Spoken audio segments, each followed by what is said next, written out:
நாமலை சந்தித்தார் இந்திய உயர்ஸ்தானிகர் சந்தோஷ்யா. அரசு அதிகாரிகளுக்கு டிஜிட்டல் கையொப்பம் அறிமுகம். டீசலுடன் மண்ணெண்ணெய் கலந்து கலப்படம், மக்களே அவதானம். கொழும்பில் ஹோட்டல் கழிப்பறையிலிருந்து மீட்கப்பட்ட தோட்டாக்கள். கிளைமோர் தாக்குதலால் ஹரக்கட்டாவை கொல்லும் திட்டம், பத்மேவின் சதி அம்பலம். பாகிஸ்தானில் 31 பயங்கரவாதிகள் சுட்டுக்கொலை, பாதுகாப்பு படையினர் அதிரடி.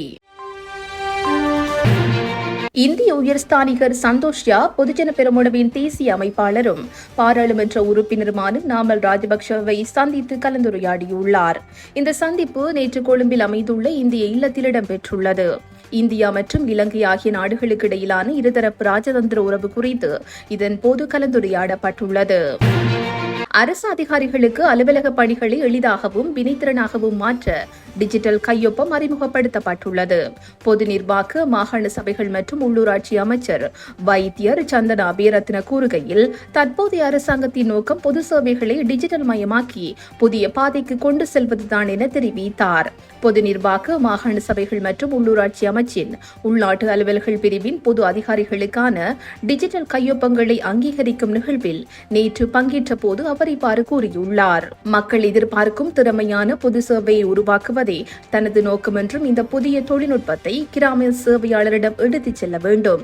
அலுவலக பணிகளை எளிதாகவும் வினைத்திறனாகவும் மாற்றுவதற்காக 2006 ஆண்டு 19ஆம் இலக்க மின்னணு பரிவர்த்தனை சட்டத்தின்படி உள்நாட்டு அலுவல்கள் பிரிவின் மாவட்ட செயலாளர்கள் மற்றும் பிரதேச செயலகங்களில் உள்ள அதிகாரிகளின் கையொப்பங்களை டிஜிட்டல் மயமாக்கும் செயல்முறை இங்கு ஆரம்பித்து வைக்கப்பட்டது. மின்னணு பரிவர்த்தனை சட்டத்தின் விதிகளின்படி டிஜிட்டல் கையொப்பங்களை வழங்கும் அதிகாரம் கொண்ட நிறுவனமாக லங்கா பே உள்ளது. அதன்படி கடிதங்களை செயலாக்குவதில் ஏற்படும் தாமதத்தை தவிர்க்கலாம் மற்றும் மிகவும் திறமையான மற்றும் பயனுள்ள சேவைகளை வழங்க முடியும் என்று அறிவிக்கப்பட்டுள்ளது. திருகோணமலையில் டீசலுடன் மண்ணெண்ணெய் கலந்து பயணித்த 2 டிப்பர் வாகனங்கள் கைப்பற்றப்பட்டுள்ளதுடன் வாகனத்தின் 2 சாரதிகளும் கைது செய்யப்பட்டனர். திருகோணமலை கொழும்பு பிரதான வீதி 94ஆம் கட்டை பகுதியில் கந்தளாய் போலீஸ் மேற்கொண்ட திடீர் வாகன சோதனையிலேயே இவ்வாறு 2 கைது செய்யப்பட்டுள்ளனர். கைதான சந்தேக நபர்கள் கந்தளாய் நீதிமன்றத்தில் ஆஜர்படுத்தப்பட உள்ளதாக போலீசார் தெரிவித்தனர். போலீசாரின் ஆரம்பகட்ட விசாரணைகளில் டீசலின் விலையை விட மண்ணெண்ணெயின் விலை குறைவாக இருப்பதனால் அதிக லாபம் ஈட்டும் நோக்கில் இந்த மோசடி முயற்சி மேற்கொள்ளப்பட்டிருப்பது தெரிய வந்துள்ளது. டீசலுடன் மண்ணெண்ணெய் கலந்து பயன்படுத்துவது வாகனங்களின் என்ஜினுக்கு பெரும் சேதத்தை ஏற்படுத்தும் எனவும் கந்தளாய் போலீசார் தெரிவிக்கின்றனர். கொழும்பில் ஹோட்டல் ஒன்றில் உள்ள கழிப்பறை குப்பை தொட்டியிலிருந்து தோட்டாக்கள் கண்டெடுக்கப்பட்டுள்ளது. கொழும்பு புறக்கோட்டையில் உள்ள ஒரு ஹோட்டலின் கழிப்பறையில் உள்ள குப்பை தொட்டியில் இருந்து இவ்வாறு தோட்டாக்கள் கண்டுபிடிக்கப்பட்டுள்ளது. இதில் 17 தோட்டாக்கள் கண்டெடுக்கப்பட்டதாக புறக்கோட்டை காவல்துறையினர் தெரிவித்துள்ளனர். இந்த சம்பவம் தொடர்பில் மேலும் தெரிய வருகையில், கழிப்பறையை சுத்தம் செய்ய சென்ற போது குப்பை தொட்டியில் துப்பாக்கி தோட்டாக்கள் இருப்பதை கண்ட ஊழியர்கள் இது தொடர்பாக காவல்துறையினருக்கு தகவல் வழங்கியுள்ளனர். இதனையடுத்து குறித்த இடத்திற்கு இந்த காவல்துறையினர் தோட்டாக்களை கைப்பற்றியுள்ளனர். இது தொடர்பான பரிசோதனையில் 9mm வகை தோட்டாக்கள் என அவை கண்டறியப்பட்டுள்ளது. யார் ஒருவர் கழிப்பறைக்குள் நுழைந்து குப்பை தொட்டியில் தோட்டாக்களை கொட்டியிருக்கலாம் என காவல்துறையினர் சந்தேகம் வெளியிட்டுள்ளனர். இது தொடர்பான மேலதிக விசாரணைகளை புறக்கோட்டை காவல்துறையினர் மேற்கொண்டு வருகின்றமை குறிப்பிடத்தக்கது. பாதாள உலக தலைவர் ஹரகட்டாவை நீதிமன்றத்துக்கு அழைத்து வரும்போது சிறைச்சாலை பஸ்ஸை குறிவைத்து கிளைமோர் குண்டு தாக்குதலை நடத்தி கொல்ல திட்டமிட்டிருந்ததாக அதிகாரிகள் தெரிவித்துள்ளனர். கெஹல் பத்தர, பத்தே மற்றும் கமாண்டோ சாலிந்தா உள்ளிட்ட பாதாள உலக கும்பலே இந்த திட்டத்தை தீட்டியிருந்தது. பாதாள உலக கும்பலுக்கு மிகவும் சக்தி வாய்ந்த ஆயுதங்களை விற்பனை செய்த குற்றச்சாட்டில் கைது செய்யப்பட்ட ராணுவ லெப்டினல் கர்னலிடம் மேற்கொள்ளப்பட்ட விசாரணையின் போது இது தெரிய வந்துள்ளது. சந்தேகத்துக்குரிய லெப்டினல் கர்னல் மேற்கொள்ளப்பட்ட விசாரணையின் போது பல சந்தர்ப்பங்களில் தன்னை தொலைபேசியில் அழைத்து கொமோண்டோ சாலிந்தா 2 கிளைமோர் குண்டுகளை கேட்டு வற்புறுத்தியதாக கூறியுள்ளார். இருப்பினும் சந்தேகத்துக்குரிய லெப்டினல் கர்னல் 2 கிளைமோர் குண்டுகளை கொமோண்டோ சாலிந்தாவிடம் கொடுத்திருக்கலாம் என்று விசாரணை அதிகாரிகள் சந்தேகிக்கின்றனர்.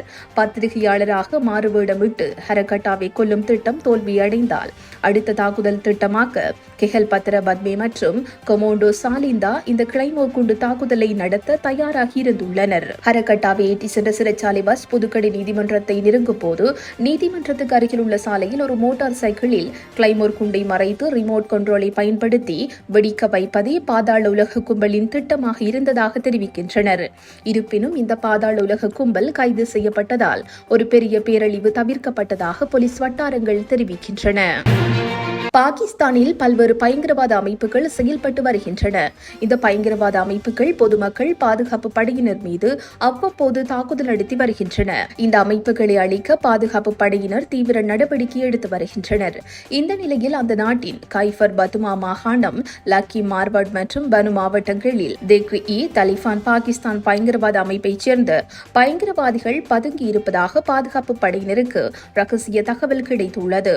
தகவலின் அடிப்படையில் நேற்று இரு மாவட்டங்களில் பாதுகாப்பு படையினர் தேடுதல் வேட்டை நடத்தினர். அப்போது பதுங்கியிருந்த பயங்கரவாதிகளுக்கும் பாதுகாப்பு படையினருக்கும் இடையே துப்பாக்கி சண்டை ஏற்பட்டது.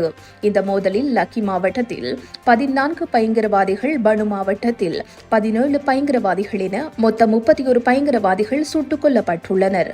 மேலும் என்கவுண்டர் நடந்த பகுதியில் துப்பாக்கி, வெடிகுண்டு உட்பட பல்வேறு ஆயுதங்கள் பறிமுதல் செய்யப்பட்டுள்ளன. இத்துடன் இன்றைய பிரதான செய்திகள் நிறைவு பெறுகின்றன.